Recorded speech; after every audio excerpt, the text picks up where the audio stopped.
पापड़ी ससुर जी समोसा नमक नमक की नया दया दिन डोसा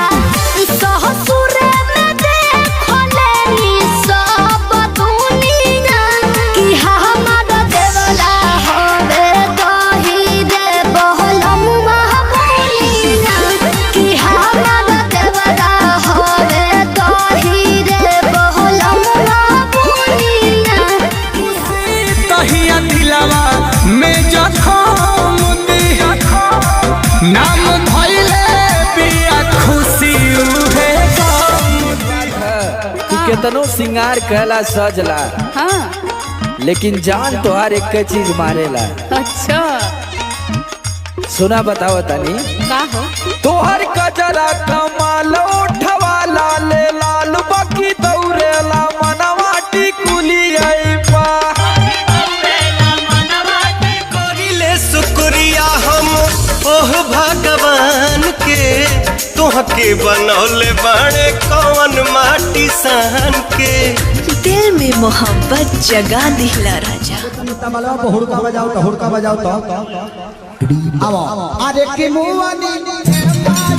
ए हो दिलवा के तारक से मुआनी अरे मुआनी ए माई मुआनी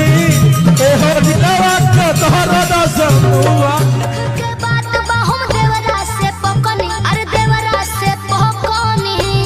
का भले पगली राजा जी कहेले नो नदी कौवा हकनी राजा जी कहेले नो नदी कौवा तारी मुझिम पनिया अच्छा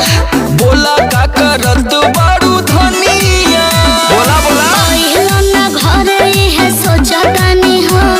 अकेले संगा दिया हम नो जतानी हो अरे बाप रे रोपतानी हो धान रोपतानी हो रोपतानी हो धान रोपतानी हो अरे तब तो बिया घच घच धसत होई तबला पे हुड़का बजाओ तो आओ अरे की मुआनी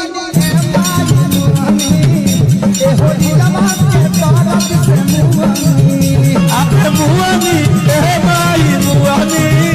ए हो दिलवा के तारक से मुआनी जैसा बाल हो बॉडी सालमा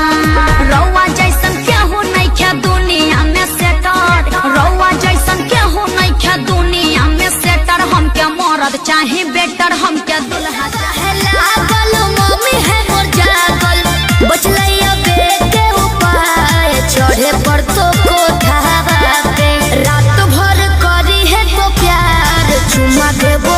ठावा पे रात भर करी है तो प्यार चुमा देबो ठावा पे होई रंगदारी करब रंगदारी भोले बना जाइब थाना में तो बचबुना खरिहानी में तो